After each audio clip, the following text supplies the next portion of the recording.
This Sun-Gazette video coverage is proudly sponsored by Woodlands Bank. The Williamsport Crosscutters are back in first place in the MLB Draft League, but with parity across the league at an all-time high, that lead may be as unstable as ever. Hello everyone, I'm Nicolas Severini with the Williamsport Sun-Gazette. This is the Crosscutter Catch Up. Going into the midweek, not a single team in the MLB Draft League have a winning or a losing streak more than just one game, including the Williamsport Crosscutters, who are rocking and rolling their way into first place with a 2-game advantage over the second place Mahoning Valley Scrappers. Here's how they did it. It didn't come in the smoothest of fashions, taking on the Frederick Keys in a scheduled 3-game series. Game 1 would feature the sudden death rule for the first time this season for Williamsport, a game that ended 2-2 after 9 innings, but the Keys were victorious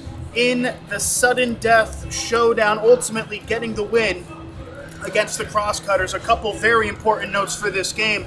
Williamsport featuring a new pitcher, Cody Del Vecchio, starting for Billtown, and he would be the first Williamsport pitcher this season to go more than 5 innings pitched. He would go 6 innings pitched, giving up 2 runs, 2 hits, tossing 9 strikeouts. But it was a game, and stop me if you've heard this before, where hits came at a premium for Billtown. Just 3 total hits in the game for the Cutters, 2 of which belonging to Boston Smith. For those of you who are unfamiliar with the sudden death rules in the draft league, after 9 innings, one team pitches, the other team hits. That is determined by the road team before the start of the game.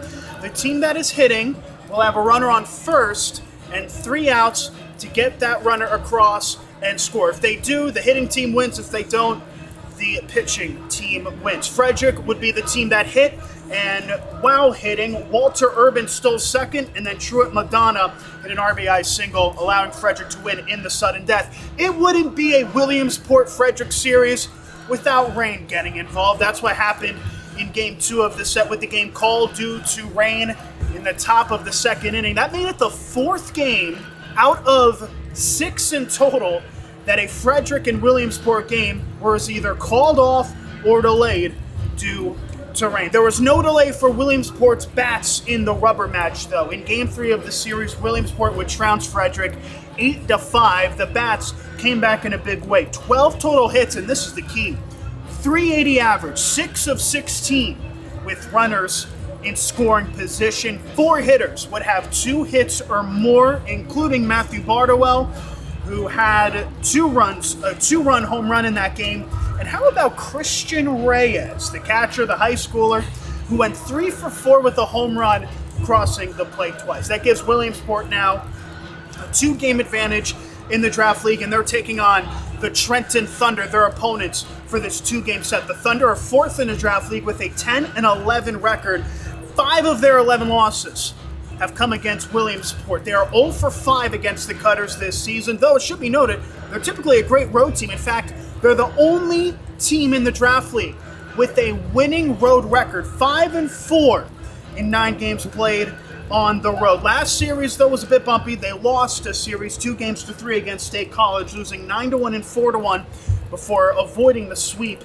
in an 8-1 victory. If you want to describe what Trenton is, think of the opposite of Williamsport. Trenton have given up more runs than anyone else in the draft league. Williamsport have given up the least amount. Trenton has stolen more bases than anyone in the draft league. Williamsport has stolen the least amount. One thing the 2 teams have in common, though, they strike out more than they would like. Both teams are tied for first in strikeouts conceded, 193 strikeouts at the plate for both teams. That takes us to now our players to watch for this 2-game set. For Trenton, a lot of the action coming onto the field. Mike Woolley is worth a nod. He's 10th in the draft league in OPS with an 895 amongst qualified batters, and has 14 runs batted in. That's good for 2nd in the league. Juju Stevens, we highlighted him the first time these 2 teams took on against each other. We're highlighting him again for good reason. A 294 average, and recently got his first home run of the season